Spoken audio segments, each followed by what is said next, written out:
What is that? Is that a bobblehead of you? Yeah, it's my exact likeness. 3, 2, 1. Let us heads. We are back with another edition of the Please Let Us Golf podcast, the podcast. We got another fun one tonight. We are going nuclear. We're going full Oppenheimer, the most overrated golfers in golf. We're going to pick a current golfer and an all-time woat. Obviously, this one's going to get a little spicy. The randomizer has been set. Goldie Golfberg, Adam tonight. It landed on Mr. Golfberg. Aaron, take us away. The most Let's go. overrated current golfer. Current golfer, great. All right, listen, guys, it's Colin Morikawa. Colin Morikawa. Wow. This guy bugs me a little bit, and I think it's just because he was the second coming of Tiger Woods 5 years ago. I mean, that might just be the problem. So that's why we're talking about overrated, right? He's won two majors. I get it. There was no one at these majors. I'm really good at golf when I play alone. I've actually probably shot my best scores alone. But when there's tons of people around and there's tournament pressure, things change a little bit. I've seen Colin Morikawa in real settings just recently this year where he has moments to contend and just kind of withers down the stretch. And there's reasons why. We'll go into that in a second. But I do think important to point out these reduced to no crowds in the majors he won in. I also think that the Open can produce some wonky winners every once in a while. Brian Harmon, Cam Smith, Francesco, Stuart Sink. Plus, this guy won when there was no wind. He got to win abroad in no wind, which is just cheap, sort of cheapens it a little bit. I do think he gets a little exposed in wind as well, and it comes down to this cut. He has one golf shot. It's an insane power cut, and bear with me for a second here. I think working the ball is awesome. One of my favorite players ever to watch, Bubba Watson. Remember this guy over on Live Now?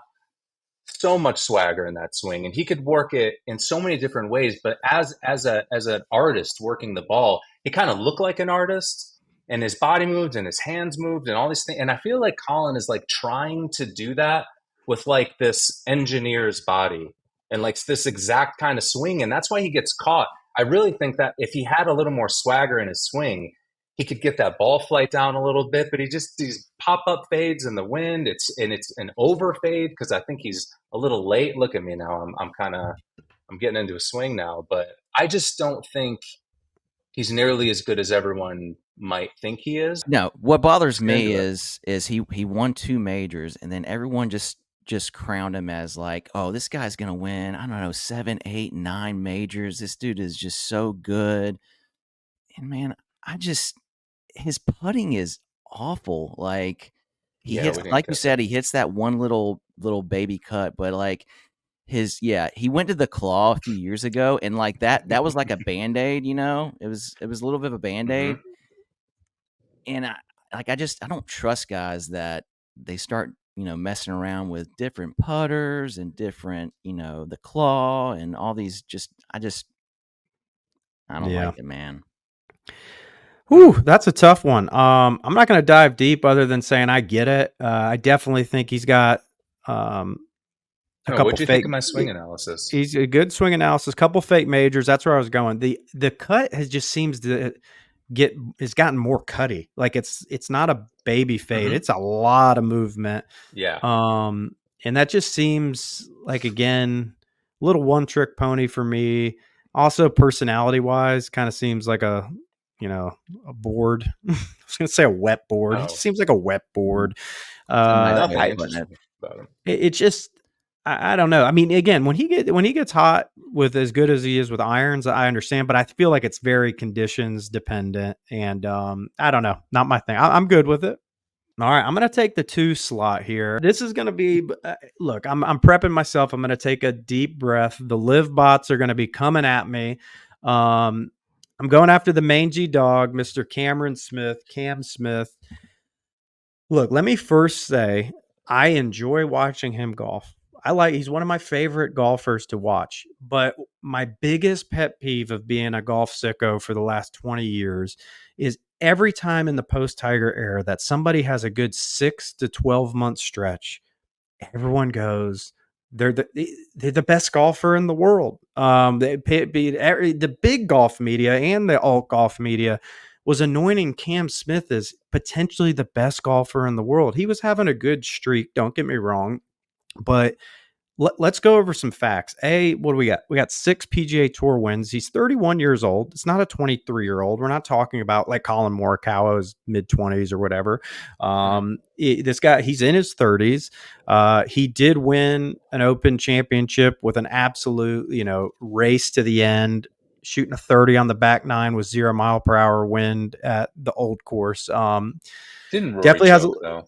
Yeah, it was more of probably more of a Rory choke than anything. But my biggest pet peeve is this anointing that it's everybody. It's no different than we did it with Keegan when he won.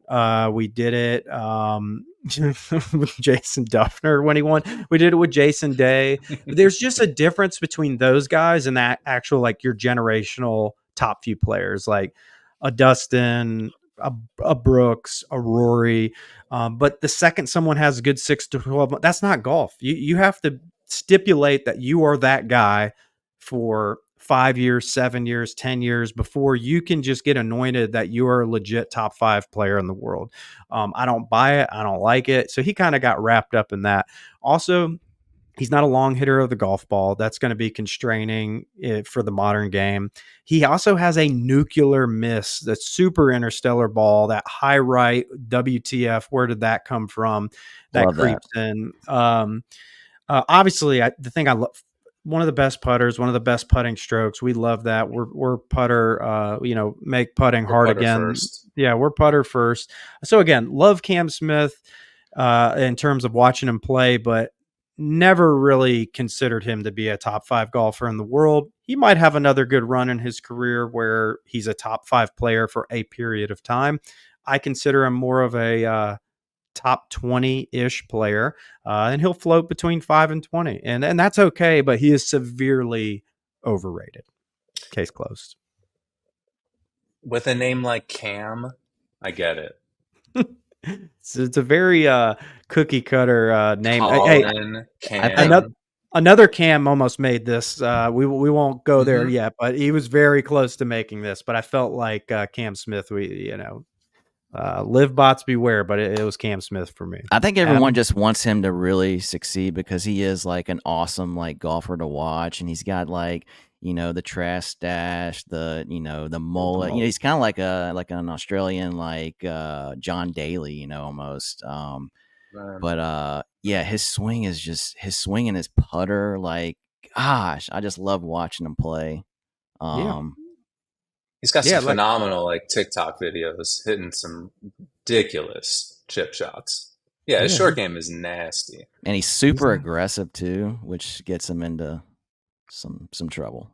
Oh, damn, Smith. This is personal for Goldie with Cam because I remember me and Goldie kind of got into a little bit of a spat during the Open Championship that Cam won, where Goldie completely wrote him off. So this guy, like, he can't keep up this putting. Like, there's no way.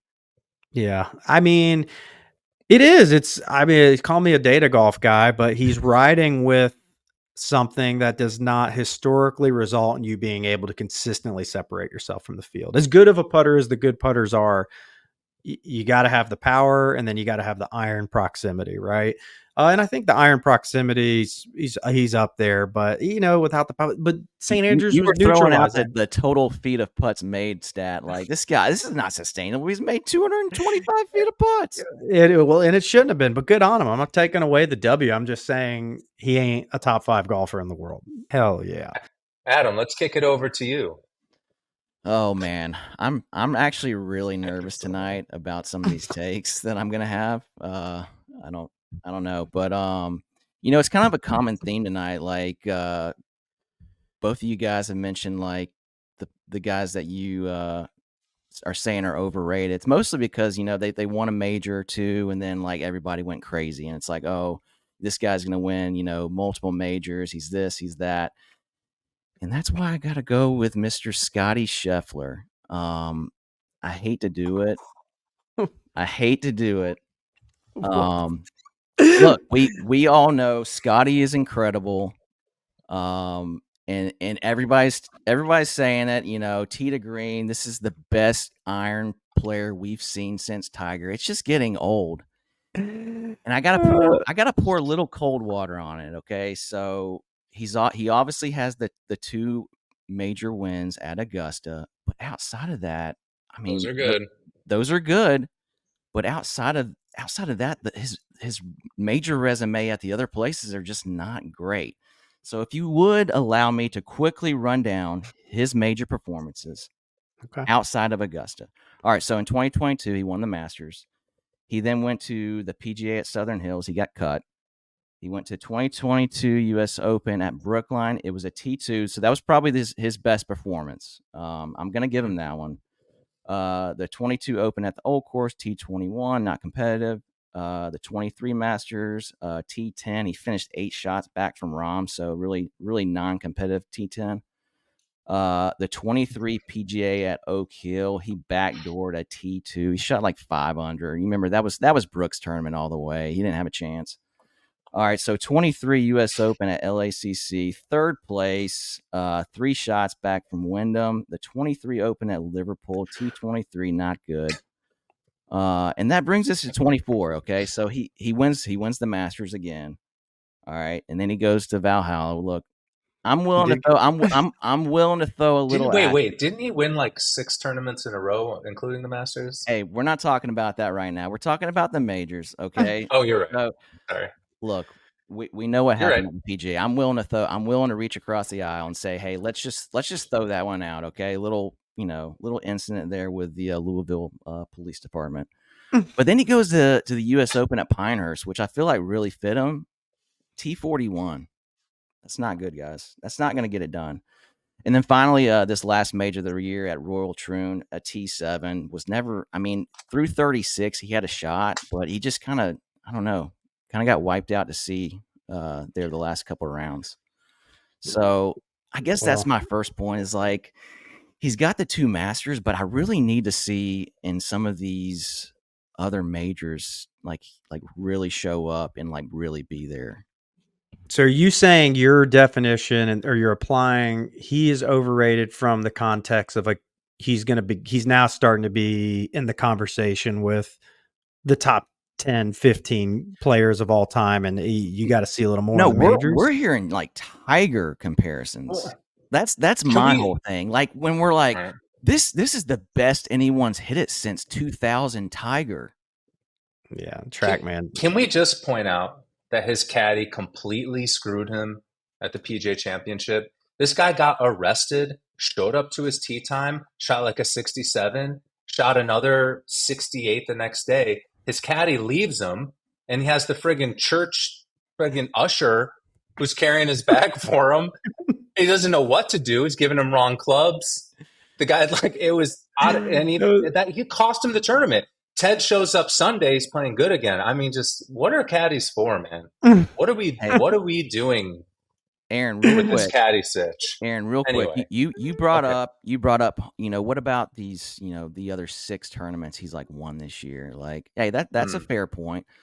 But I will say, hey, a lot of guys have left for live. So the PGA Tour isn't quite as deep as it has been in the past. So, I mean, it's not a Gooch asterisk. It's a real asterisk. Yeah, I mean, Dustin Johnson's not there anymore. I mean, Brooks, Joaquin. Brooks didn't only like the majors. Joaquin Phoenix, he's busy. He's doing Gladiator Part 2.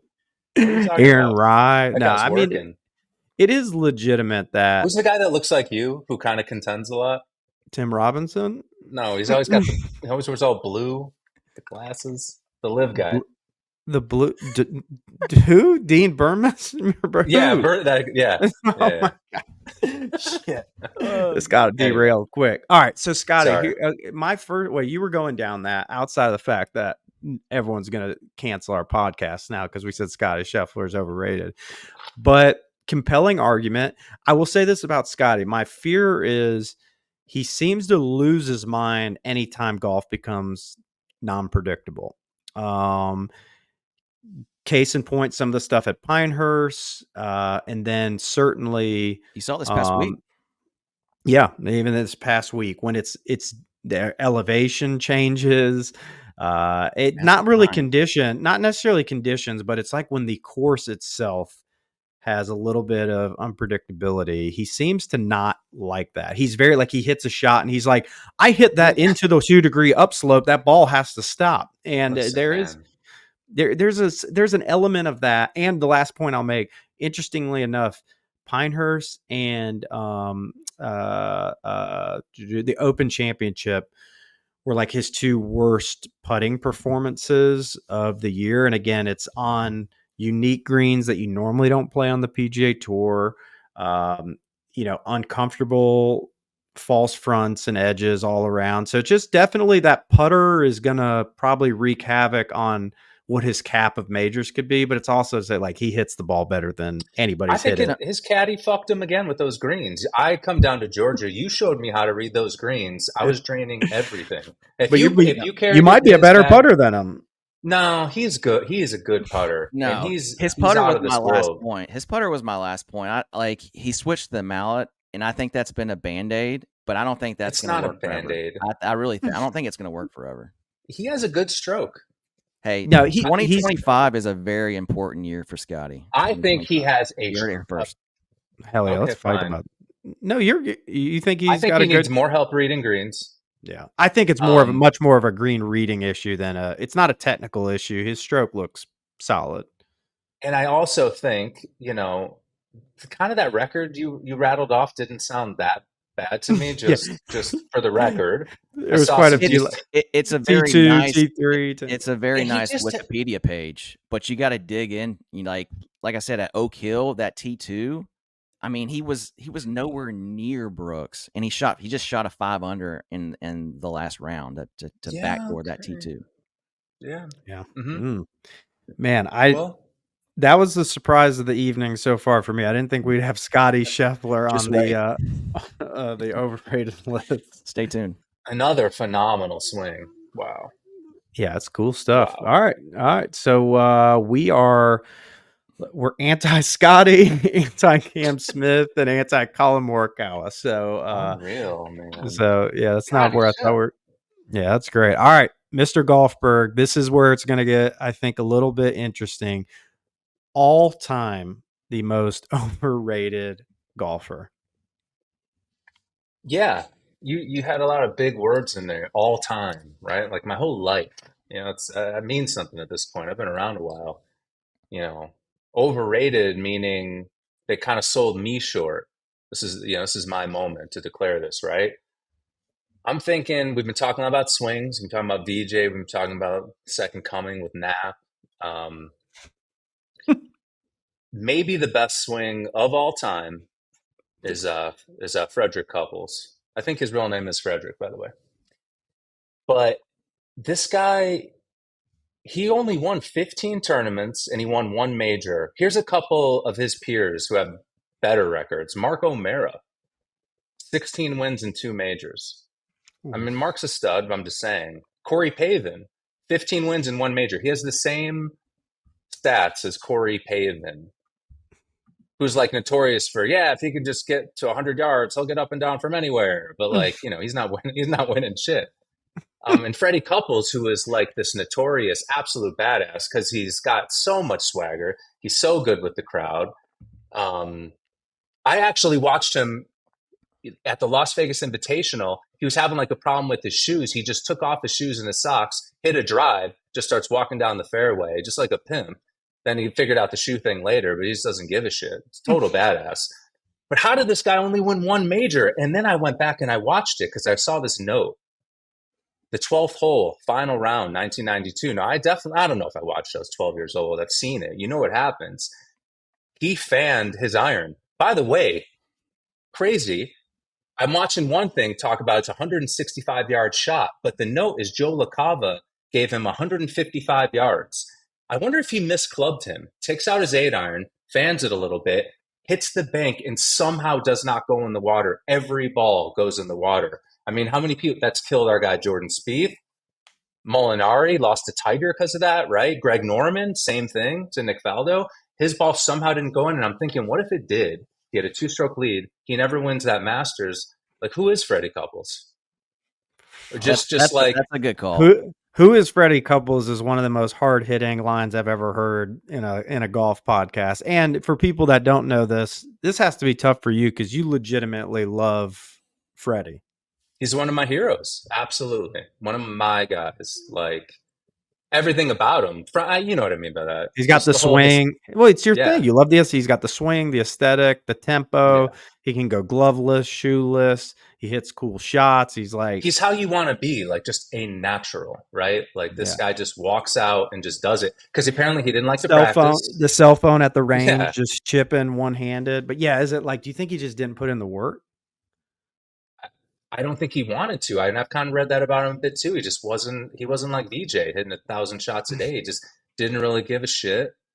Super laid back. Grew up in Seattle. I get it. You know, just laid back lifestyle and vibe. And he just apparently he liked watching TV a lot. Like true story. That's what he said. It's like, all right, Freddie.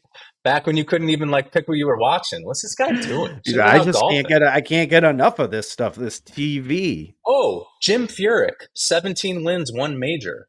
So I'm saying 50, Freddie is like Mark O'Mara, 57. Jim Furyk, Corey Pavin, Freddie Wait, Couples. I mean, was Furyk 57 or 58? What did he shoot? 58. yeah, Yeah, man. yeah. Yeah. But that like But and Furyk you know, strikes just me as a guy that probably worked his ass off too, right? had to have. That's an unnatural swing he baked in there. That would take 50,000 hours, way more than 10,000. But I'm just wondering about, well, like we just said, Freddie Couples had unbelievable natural talent and made a conscious decision to not be a workhorse and not really go after it. What was his decision making off? He also, and maybe we didn't know it at the time, but had the worst caddy of all time, Joe LaCava, on his bag for 20 plus years. Maybe that's what cost him all his majors. Yeah. Um, Yeah. you know, and that's something we'll dive into on a later pod. But Adam, any uh, Freddie takes? No, I love the take of at 12 at Augusta. I mean, he's so right. Like right, that ball Yeah. goes in the water, like Which it what are you has doing? literally for every Ugh. shot ever. Yeah. ever. All He right. just didn't live up to my expectations. Yeah. And I know that's what he's worried about. Mine. So it was hard because all time. So I like how Aaron framed it. I try to do some digging and look at a lot of, again, not one source, a lot of sources. What are like the golf, whether it's historians, golf blogs, vlogs, other pods, when they've ranked top 10 players, who is a guy that's like in every list, but something about it just didn't seem right. So what if I told you a guy with the sixth most wins of all time on the PGA Tour, 52 wins. He also has 6 major championships. He also at one time won 11 tournaments in a row and 18 in a season. How in the world could Mr. Byron Nelson be considered overrated? So bear with me. I'll do this quick. This is hard, right? You're pulling at hairs here because these are all greats and legends of the game and they have their own little niche thing. And you can't just go back and go like, you could pick any old player and go like, well, they're overrated because they wouldn't be good today. But relative to how he is anointed, you have to really kind of what Adam was saying with Scotty, you got to dive into the numbers. So almost all of his damage was first of all done like World War II era, when the likes of the Bobby Jones and all of I think Sam Snead didn't, but all of the Ben Hogans, like these guys served and actually like were in World War II. Now he had a medical condition, so we're not gonna beat up Mr. Nelson. We're Someone gonna should tell assume, Tom Kim about that. You know, yes, of medical conditions for sure. But what it did was really from like 40 to 46, 7, ain't nobody was golfing. So that year in 1945, when he won 18 times, there was like 32 tournaments and like 4 guys won them all. It was like him and Sam Snead almost won every single one of them.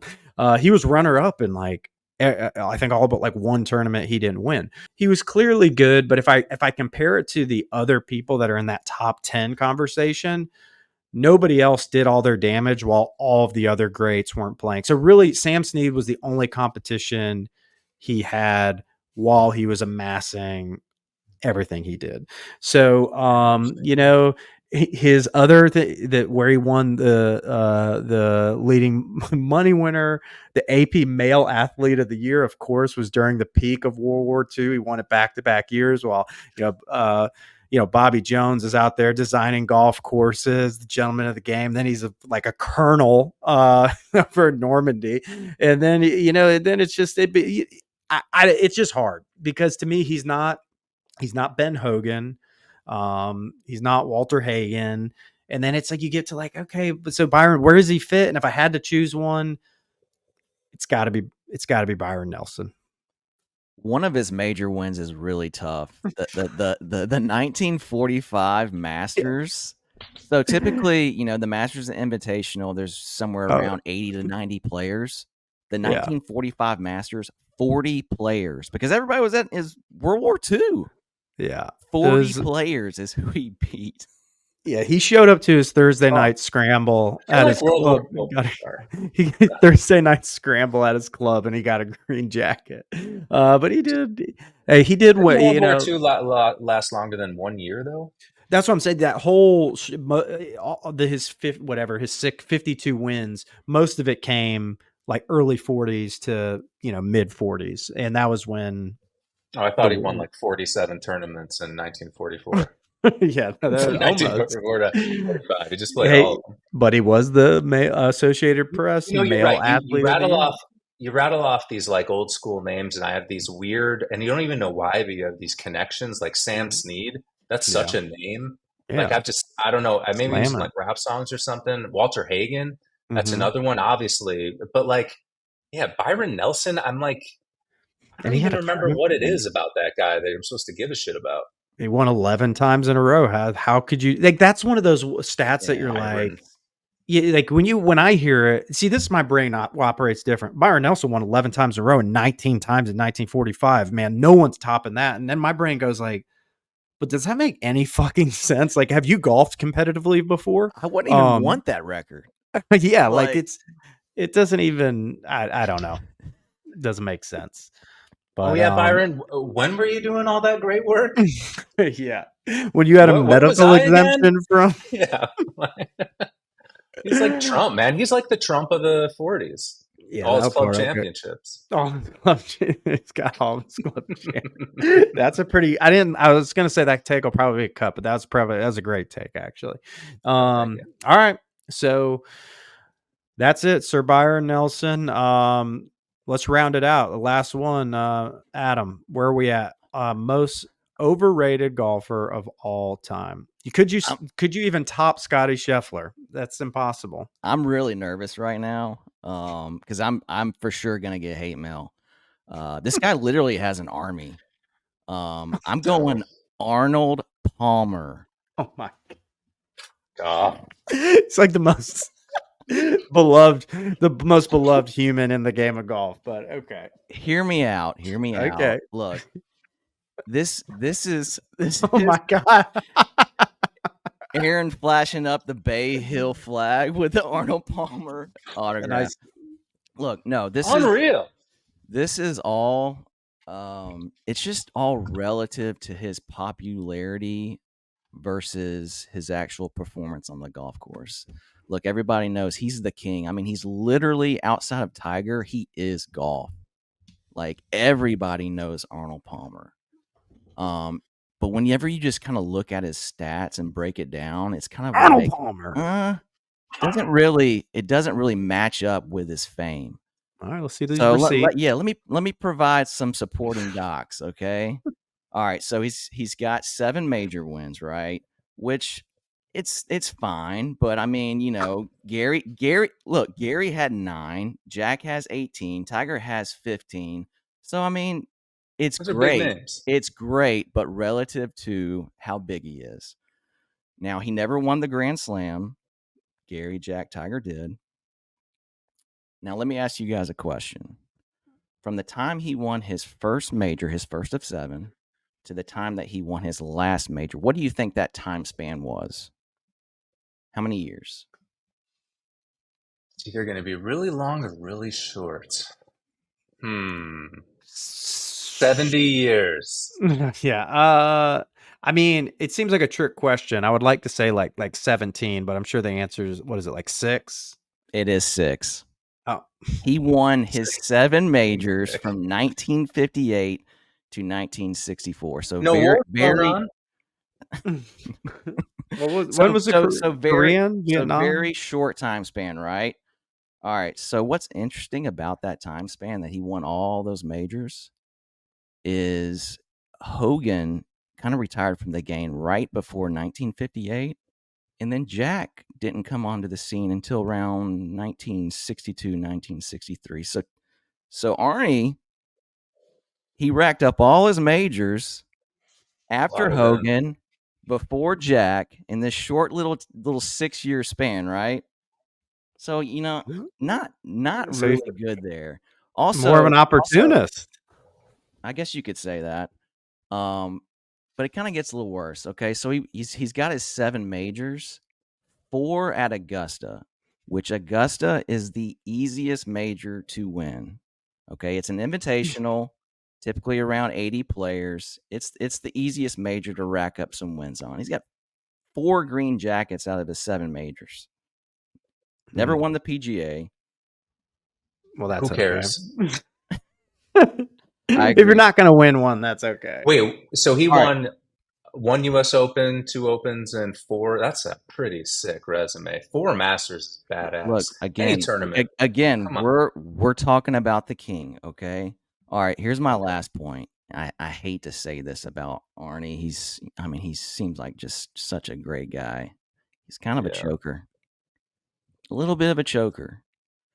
All right, what if I told you in the 1966 US Open, he went into the back 9 with a 7-shot lead and lost. That is the 1961 Masters. He stood on 18 tee box, just needing a par.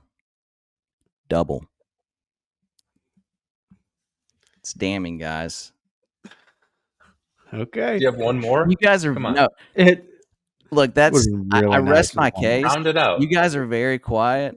I don't know if I. No, your delivery is just excellent. So I'm just letting you fucking cook right now. Yeah, I just thought maybe there'd be one more. That's okay. No, I'm good.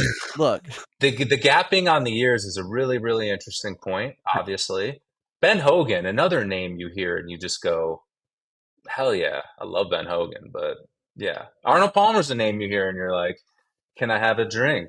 Yeah, he's got a drink. He's got an army and a drink.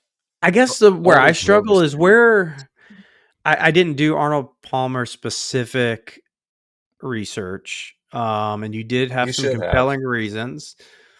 I couldn't personally do it because, again, I'm more of the importance to the game transcends just what you did on the golf course, and I feel like universally people say he was the real deal, great guy. He doesn't have that one wild ass story where he's like a pilot and took somebody up and like started fucking around like he was going to crash the plane.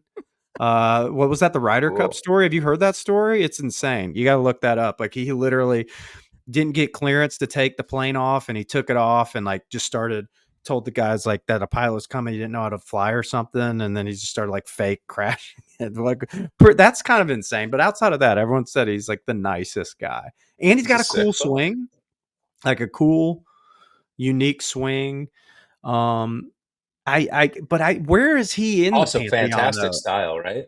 Yeah, excellent style. Oh, okay. Let's get into the branding. So, like, how bad is the Golden Bear branding versus the Arnold Palmer branding?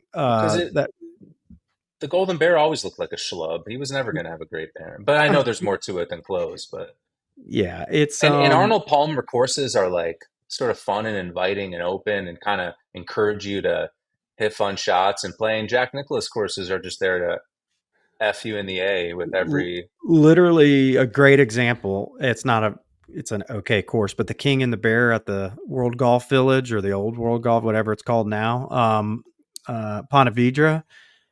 It's half the holes are Jacks, half the holes are Arnold Palmer's, and they tell you like which ones, and you can literally like the Jack holes are Jack holes. Like they Jackals. fucking mainly suck. It's like long par threes, insanely long par fours to ridiculous greens. Cause yeah, you gotta be able to hit a 2-iron in here, Barb. Too many people doing Jack impressions, so I don't want to go down that path. But I don't know, man. Overrated. Like most people have him what in the 6 to 10 range. Probably. I mean, it's Yeah. just when you think of like the titan of every sport, usually I think their performance matches up with their popularity. Yeah. So you're just saying you think his performance is probably overrated in what it really was just because of how much he was universally liked. Yeah, I Do you have mean, his total? His do career you was have his more of a total wins sprint on than a here? marathon. do I have his total wins? Yeah. He had Chat GPT. No, I've got. Hey, while PGA. Adam's looking up that, I had this 1945 PGA recap that has all the scores. Byron, now look at he had a stretch where his average margin of victory was also, just doing rough math in my head right here, was almost 8.5 shots. So it was like literally, some people would hear that and go, of course, because he's so dominant right then. But it's like, I mean, yeah, he's playing against literally He all was the only guy. the guys that couldn't go to He was the war. soldier they left behind. All right, so he had 62 PGA Tour wins. That's fifth all That's a time. lot. That's a lot of wins, man. That is a lot on a 50s and 60s PGA Tour. Yeah. Well, did he? I mean, it is a lot. He also was. Yeah, whatever. Maybe he's a little overrated. Fine. Maybe. Got it. Sure. I must. Is an Arnold Palmer really that good of a drink? It's pretty refreshing. If it's made right, it's it's fine. Look, I didn't want to do it, but I feel like I had to. I feel like it needed to be said. It needed to be said. Yeah. So just round it out. Fuck Freddie Couples, fuck Byron Nelson, and fuck Arnold Palmer. Oh, Adam going, Scotty Scheffler and Arnold Palmer. Some would think you were doing a fantasy draft, and like that was a positive thing, but that was actually your two most overrated golfers of all time. I went with Cam Smith presently, and then Byron Nelson. And Aaron, you rounded out with whom? Colin Morikawa and Freddie Couples. Wow. Guys, that was a fun one. I think that's gonna elicit some emotional responses. But with that is the Please Let Us Golf podcast. The podcast, as always, stay plugged. Peace out, lettuce heads. I'm definitely not reading the comments.